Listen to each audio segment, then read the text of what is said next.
ఒక issue, important issue ఈరోజు చాలా దినపత్రికల్లో వచ్చింది. అదేమిటంటే ఏదైతే సుప్రీంకోర్టు ఏప్రిల్ 24వ తారీఖు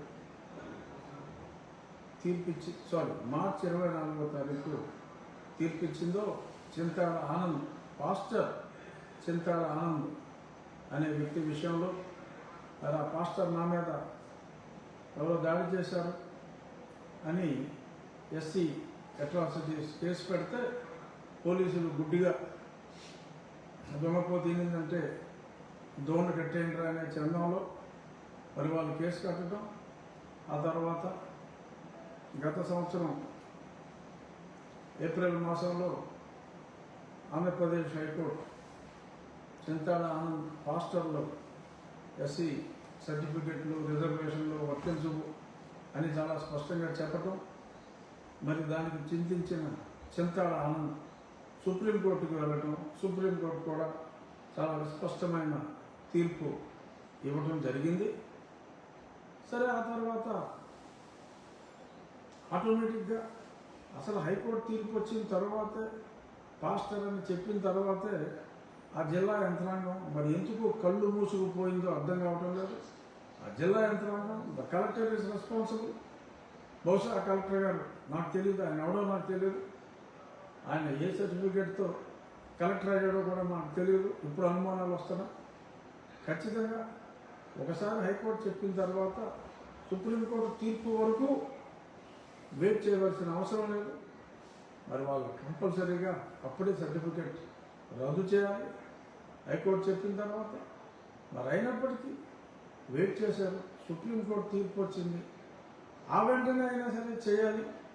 ఆ వెంటనే కూడా మరి ఆ బాపట్ల జిల్లా collector, I don't know who he is, but ఇంకా సర్టిఫికేట్ రద్దు చేయకుండా తాత్సారం చేయటం ఖచ్చితంగా it is contempt. He has to be arrested. సరే, కంటెంప్ట్ వేస్తే సరే, మళ్ళీ న్యాయస్థానం ఇక్కడ అడిగినట్టున్నారు. అడిగితే మేము విచారణ చేస్తున్నామంటే మళ్ళీ ఏదో జూన్ మాసానికి, మేలో సెలవులు ఉన్నాయి కాబట్టి జూన్ మాసానికి పోస్ట్పోన్ చేసినట్టుగా చూసాం. It's wrong. ఒకసారి అత్యున్నత న్యాయస్థానం సుప్రీంకోర్టు పాస్టర్ అని చెప్పి అతను చెప్పిన తర్వాత పాస్టర్కి ఈ బెనిఫిట్స్ ఉండవు అని సుప్రీంకోర్టు చెప్పిన తర్వాత జిల్లా కలెక్టర్ ఎవరండి దాన్ని మళ్ళీ కమిటీ వేసి చూడటానికి? సుప్రీంకోర్టు తీర్పుని తప్పంటానికి జిల్లా కలెక్టర్కి అధికారం ఉందా? పాస్టర్ అనే చెప్తూ పాస్టర్ అనే వేసి అతను కేసు ఫైల్ చేసి మరి అంత స్పష్టంగా కనపడతా ఉంటే ఏ కళ్ళు మూసిపోయింది అనుకుంటున్నారా ప్రభుత్వాన్ని? This is totally wrong. తక్షణం అతని సర్టిఫికేట్ని రద్దు చేయకపోతే action has to be initiated against that particular IAS officer who is the district collector who is heading. Joint collector లెవెల్లో కమిటీ, ఓకే, జాయింట్ కలెక్టర్ మీద కూడా యాక్షన్ తీసుకోవాలి. సుప్రీంకోర్టు పాస్టర్ అని చెప్పిన తర్వాత ఇంకేంటే జాయింట్ కలెక్టర్ మీరు చేసేది అక్కడ ఏం చేస్తారు? So matter is very serious. ప్రభుత్వం కూడా ఇందులో ఇంటర్ఫియర్ అవ్వాలి తప్పకుండా. ఎందుకంటే రాజ్యాంగ ఉల్లంఘన ఇంత దారుణంగా జరుగుతూ ఉంటే మరి ఈ రకంగా కాలయాపన చేయటం అనేది అది కరెక్ట్ కాదు. ఇది చెప్పాలి అనే ఉద్దేశం మీద నేను మీ ముందుకు వచ్చా. పనిలో పనిగా నిన్న కొంత క్లారిఫై చేశా. చూశాను, ఆయన ఏదో ది న్యూస్ అంట, ఒక అతను డార్క్గా ఉంటాడు, అతని పేరు నాకు తెలియదు, సరే రంగే ఉంది, నేను ఒక తెల్లగా ఉండొచ్చు, ఒక నల్లగా ఉండొచ్చు, కానీ గుర్తు కోసం చెప్తున్నా. The news. అలాగే వాడు ప్రొఫెసర్ రమేష్ అట, మరి అతనేం ప్రొఫెసర్ నాకు తెలియదు, బహుశా ఈజ్ క్రిస్టియన్ పర్హాప్స్, పక్కా క్రిస్టియన్, అందులో డౌట్ ఏం లేదు. అతను మాట్లాడే మాటలు అయినా కూడా ఏ మతమైనా సరే మాకు అనవసరం, కానీ ఒక అబద్ధాన్ని నిజమనే విధంగా మాట్లాడుతున్నారు. అలాగే ప్రశ్న రావణ్, అతను నన్ను ఇంతకుముందు ఇంటర్వ్యూలు కూడా చేస్తున్నాడు. అర్ధరాత్రి దొంగచాటుగా చేయవలసిన పనేంటి అని వీళ్ళందరికీ మళ్ళీ చెప్తున్నా, ఇది అర్ధరాత్రి చేసింది కాదు. అన్ని అనుమతులు తీసుకొని బ్రహ్మ ముహూర్తానికి దశమి ఏకాదశ గడియలు ఉండేలాగా అది 10 గంటలు జరిగే కార్యక్రమం కనీసం 10 నుంచి 12 గంటలు పడుతుంది. త్వరితగతిని పూర్తి చేశాం. బాగా మిట్ట మధ్యాహ్నం ఎండ రాకముందే 11 గంటల 25 నిమిషాలకి ఆ భూమి క్లియర్ చేయటం అంతా జరిగింది. ఇన్నిసార్లు చెప్పిన బుద్ధి రాదేంటారు మీకు? ఊరికే చాలా ఉంది కదా అని చెప్పి నోటుకు వచ్చింది వాగేసి ఇష్టం వచ్చినట్టు మాట్లాడేసి ఎందుకు ఇరిటేట్ చేస్తారు? ఎవరిని కన్ఫ్యూజ్ చేద్దామని మీరు చేసే ఈ వృధా ప్రయాస. అది రామాలయం అని చెప్పి మొత్తం రెవెన్యూ డాక్యుమెంట్స్ అన్నీ ఉన్నాయి. రెవెన్యూ అధికారులు కన్ఫర్మ్ చేశారు. ఎలక్ట్రిసిటీ బిల్స్ అన్నీ దీని మీదే ఉన్నాయి. ఎవడో వచ్చి అక్కడ మా చిన్నప్పుడు ఏదో గొంతెనమ్మ గుడి ఉంది. గొంతెనమ్మకి అసలు గుడే ఉండదు. అది ఓన్లీ 1 డే అఫైర్. ఒక బొమ్మ తయారు చేస్తారు, నంది బొమ్మ తయారు చేస్తారు, ఆ నందిని తీసుకెళ్ళి నిమజ్జనం చేస్తారు. అట్లసత్తి రోజులు చెప్తే అర్థం కదా. సరే ఏదో వచ్చే అబద్ధాన్ని గొంతెనమ్మ గుడి కొట్టేసినారు రఘురామకృష్ణరాజు డిప్యూటీ స్పీకర్. అధికారం అహంకారం. అరే డిప్యూటీ స్పీకర్ని అక్కడికి వస్తే నన్ను కొట్టబోతే, నా మీద దాడి చేయకపోతే ఎవరిని కొట్టారు? అక్కడ శాంతి భద్రతను పరిరక్షించడానికి పోలీసులు ఉంటారు.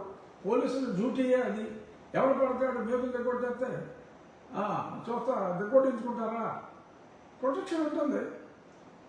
అన్ని క్లియరెన్స్లు తీసుకుని ఆడెవరో మాట్లాడతాడు. ఇంకొక మతిలేనోడు కోర్టు దిక్కారు, కోర్టులో స్టేలో ఉండగా ఎవరికి తెలుసా? మీకు తెలుసా? దీని న్యూస్ ప్రశ్న కూడా చెప్తాను. నేను ఇంటర్వ్యూ కూడా రమ్మని చెప్పా. ఆ ప్రశ్న రావను. అలాగే ఇంకొకటి ప్రొఫెసర్ రామా ప్రొఫెసర్, నేను నీ క్లారిఫికేషన్ అన్నీ ఇస్తా. ఎందుకు ఈ షాడో బాక్సింగ్? అన్నీ స్పష్టంగా ఇక్కడ రామాలయం అని చెప్పి ఉంది. ఎవరో ఒకరు మతం మారిన వ్యక్తి మాట్లాడితే నేను అన్ని అనుమతులు, మున్సిపల్ అనుమతులు అన్నీ తీసుకుని అక్కడ మతం మారిన వాళ్ళ దగ్గరికి వెళ్ళి, ఏమ్మా యేసోబు, ఏమ్మా జాన్, హలో జార్జ్ గారు, ఇక్కడ రామాలయం కడతాము జార్జ్, మాకు మీ అనుమతి కావాలి అని అడగాల. శాంతియుతంగా పరిష్కరించుకోవాలా. ఎక్కడో ఆజెంట్ ఎక్స్ఎమ్మెల్యే వచ్చి ఇక్కడ దీని గురించి మాట్లాడతాడా? అసలు ఎందుకు ఊరికి ఎలా మిస్గైడ్ చేయాలని చూస్తారో అర్థం కాదు. We have obtained all the clearances in the legitimate manner.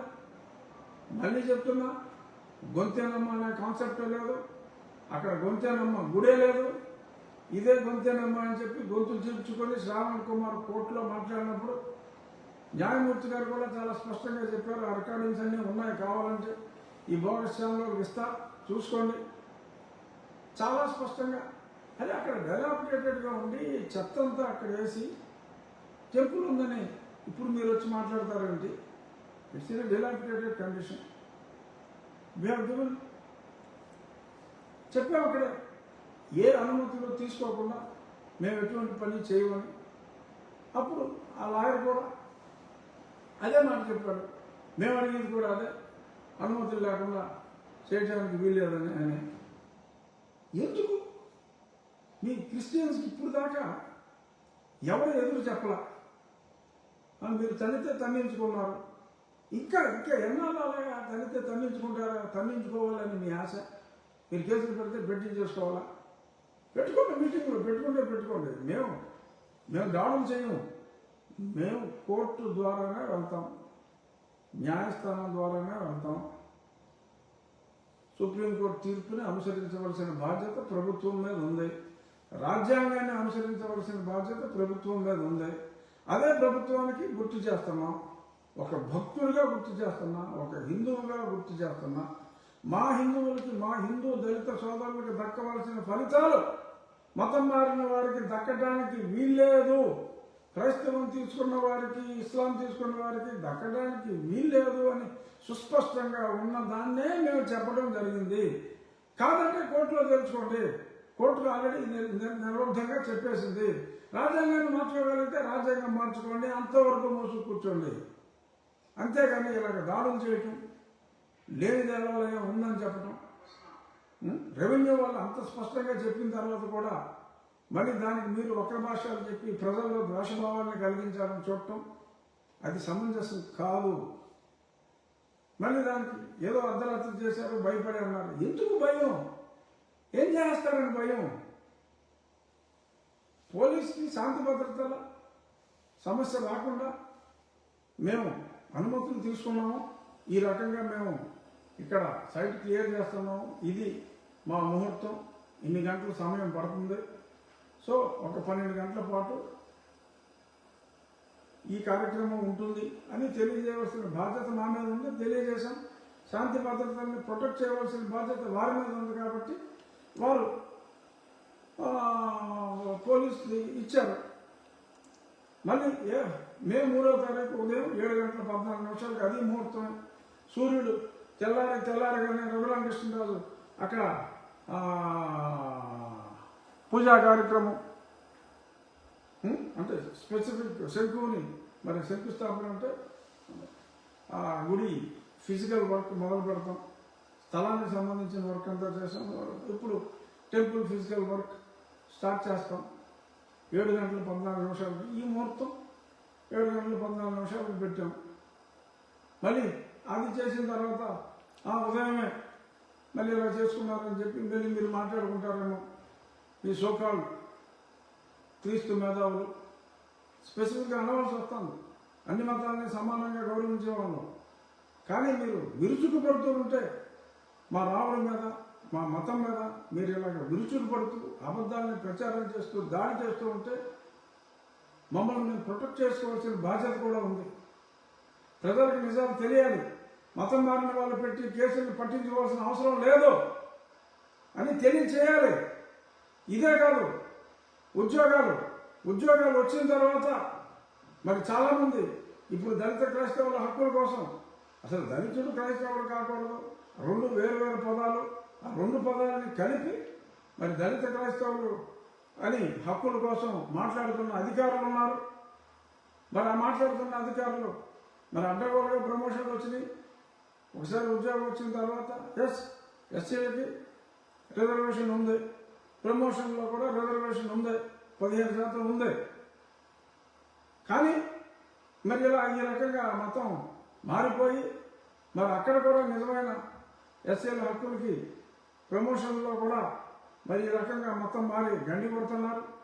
వారు కూడా కళ్ళు తెరిచి ఎవరెవరైతే రెగ్యులర్గా చర్చిలకు వెళ్తున్నారో, ఎవరెవరైతే క్రిస్టియానిటీ ప్రొఫెస్ చేస్తున్నారో వాళ్ళకు వచ్చిన ప్రమోషన్ని డిమోట్ చేయాలి అని చెప్పి మిగిలిన వాళ్ళు కూడా మిగిలిన ఇతర బీసీ ఓసీ వాళ్ళకి రావాల్సిన ప్రమోషన్లు కూడా మరి ఇలాంటి దొంగ సర్టిఫికేట్లతో, దొంగ ఎస్సీ సర్టిఫికేట్లతో ఓ పక్క చర్చిలకు వెళ్తూ కూడా హక్కులు లేకపోయినా కూడా ప్రమోషన్లు తీసుకుంటున్నారు.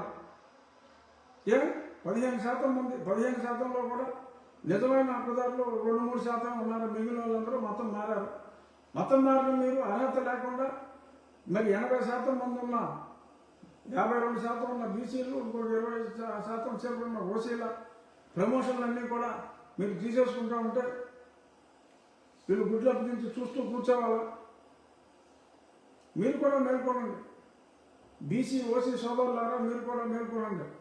ప్రభుత్వ ఉద్యోగాల్లో ఉన్నవాళ్ళు మీకు రావాల్సిన ప్రమోషన్లు అడ్డదారిలో వారు కొట్టేస్తున్నారు. ఇది నా వద్దకు ఒక పిటిషన్ రూపంలో కూడా వచ్చింది. ఆ పిటిషన్ టేకప్ చేయాలి భవిష్యత్తులో. కానీ ఎవరి హక్కుల కోసం వారు పోరాడాలి. సుప్రీంకోర్టు తీర్పు స్పష్టంగా చెప్పింది. ఎస్సీలుగా ఉన్నవారు క్రిస్టియన్లుగా మారితే వారికి ఆ ఫలాలు ఉండవని. ఓకే, మేబీ ఉద్యోగం వచ్చినప్పుడు నిజంగా ఎస్సీగా ఉండి మరి ఇప్పుడు రెగ్యులర్గా చర్చలకు వెళ్తూ ఇలాగ దళిత క్రిస్టియన్లు అనే పదాన్ని సృష్టించి వారి హక్కుల కోసం పోరాడుతూ మరి మాట్లాడుతున్న వాళ్ళు they are eligible for promotion. 80% మంది నోరు మూసు కూర్చోవద్దు. బీసీ సోదరులారా, ఓసీ సోదరులారా, నిజమైన దళిత సోదరులారా, మీరు మీ హక్కుల కోసం పోరాడండి. మతం మారి మీ ప్రమోషన్లు, మీకు రావాల్సిన ప్రమోషన్లు తీసుకుంటున్న వారిని ఉపేక్షించొద్దు. అయిపోయినాయి. ఉపేక్షించే రోజులు అయిపోయినాయి. నేను ఒక రాజ్యాంగబద్ధ పదాలు ఉన్నప్పటికీ కూడా ఇది ఎందుకు చెప్తున్నానంటే, నేను మాట్లాడింది రాజ్యాంగబద్ధం కనుక, రాజ్యాంగబద్ధంగా మీకు రావాల్సిన హక్కుల్ని పరిరక్షించుకోవాల్సిన బాధ్యత మీపై ఉంది కనుక ఇంత స్పష్టంగా విస్పష్టంగా నేను బాధ్యత ఎరిగి రాజ్యాంగం పట్ల భక్తి శ్రద్ధలతో ఈ ముందుకు వచ్చి మాట్లాడుతున్నా. నోరు విప్పకపోతే ఈ దాడులు ఇలాగే జరుగుతున్నాయి. ఇక అన్ని అనుమతులు తీసుకుని మేము నిర్మాణానికి ముందుకు వెళ్తున్నాం. గొంతేనమ్మ దేవాలయం అక్కడ లేదు, రికార్డులన్నీ స్పష్టంగా ఉన్నాయి. సో కాబట్టి ఎవరైనా తమకి మేము ఇందాక చెప్పినట్టు జోసెఫ్ని, జాన్ని, జార్జ్ని అయ్యా మా రామాలయం కట్టుకుంటాం, మీ అనుమతి ఇవ్వండి అని అడగవలసిన దుస్థితి లేదు, ఉండదు. కోర్టు అనుమతులు, కోర్టు తీర్పు ప్రకారం అన్ని అనుమతులు తీసుకుని మేము ముందుకెళ్తున్నామని చెప్పి మరొక్కసారి తెలియజేస్తూ, చిత్రాల ఆనంద్ని ఆ డిస్ట్రిక్ట్ కలెక్టర్ ఇమ్మీడియట్గా ఆ సర్టిఫికేట్ రద్దు చేయాలి అని డిమాండ్ చేస్తూ, బీసీ ఓసీ నిజమైన అంటే మొత్తం మారని దళిత సోదరుల ప్రమోషన్ హక్కుల కోసం ఈ టీచర్లు కూడా, టీచర్లే కాదు అన్ని రకాల ప్రభుత్వ ఉద్యోగులు కూడా మీ హక్కుల కోసం 80% ఉన్నాం. పోరాడాలి, తెలియచేయాలి, ప్రభుత్వ పెద్దలకు తెలియచేయాలి. సో ఇది మరొకసారి సంయమనం, మత సంయమనం అత్యంత అవసరం. మనం సెక్యులర్ దేశంలో ఉన్నాం. అన్ని మతాలని దయచేసి గౌరవించండి, అబద్ధాలను ప్రచారం చేయకండి అని మరొకసారి తెలియజేస్తున్నాను. ధన్యవాదాలు.